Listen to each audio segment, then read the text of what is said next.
Oke, Assalamualaikum warahmatullahi wabarakatuh. Waalaikumsalam warahmatullahi wabarakatuh. Selamat malam, Mas Taufik dan Mbak Rima.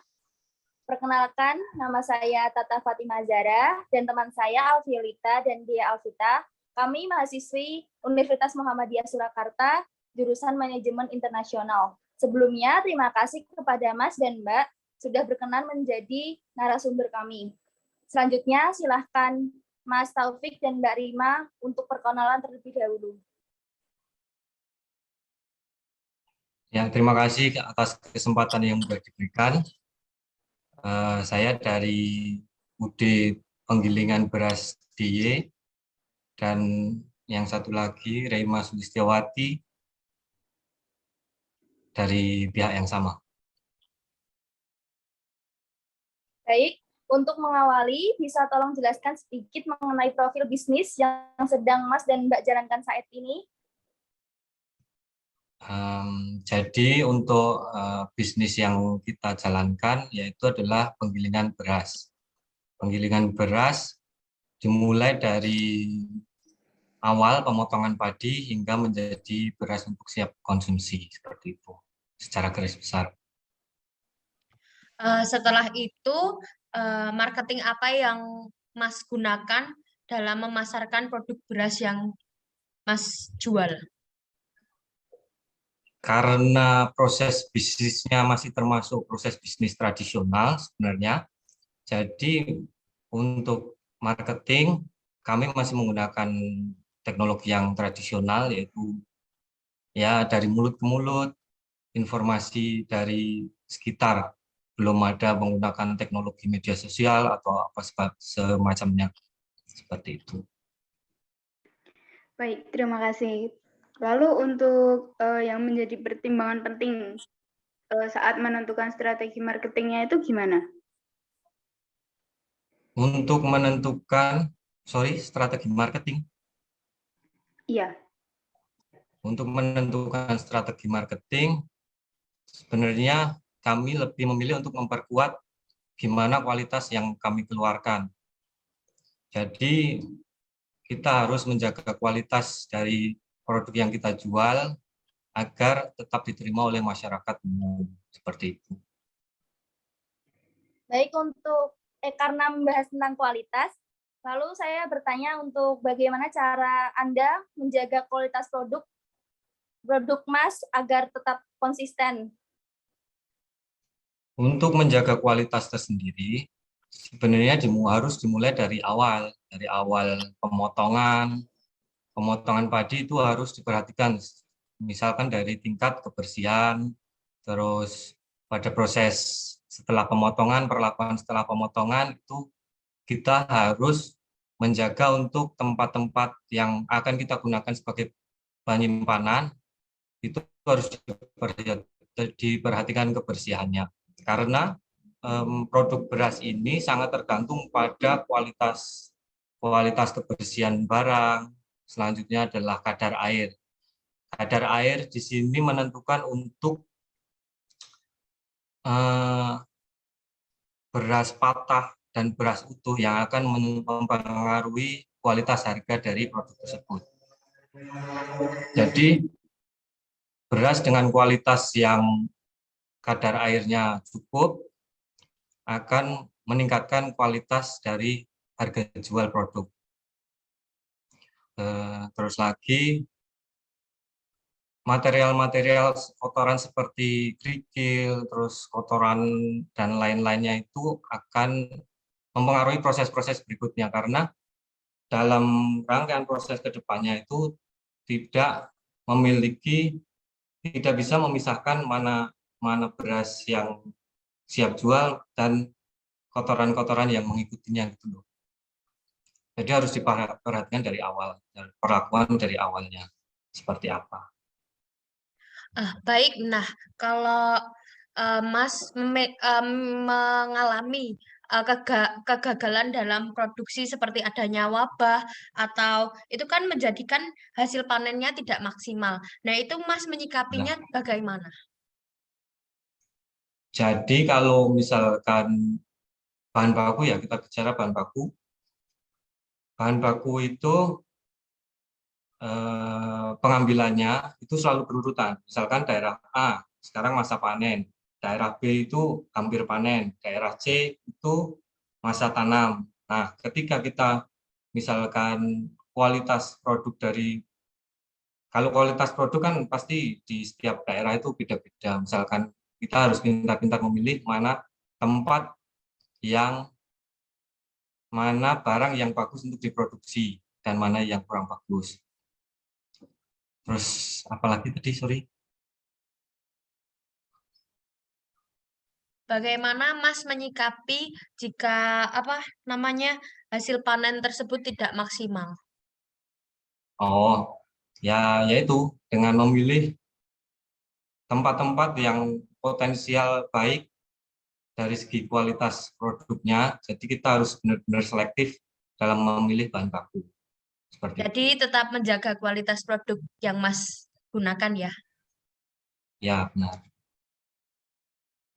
Baik, oke. Terus pertanyaan selanjutnya ini tentang internal ya, Mas, tentang perusahaan Masnya itu sendiri. Itu gimana sih, Mas, cara menjaga hubungan yang baik antara karyawan dengan atasan atau sesama karyawan, itu gimana?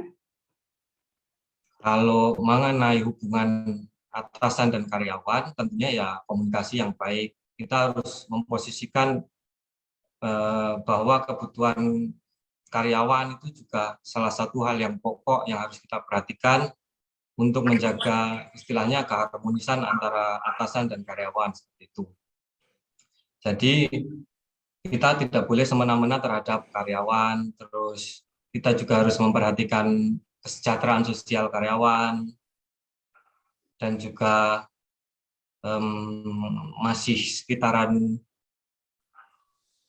kebutuhan-kebutuhan yang diperlukan oleh karyawan. Oke, lalu untuk resiko yang dialami Mas Taufik selama ini, yang paling terberat itu apa ya Mas selama menjalankan bisnis ini?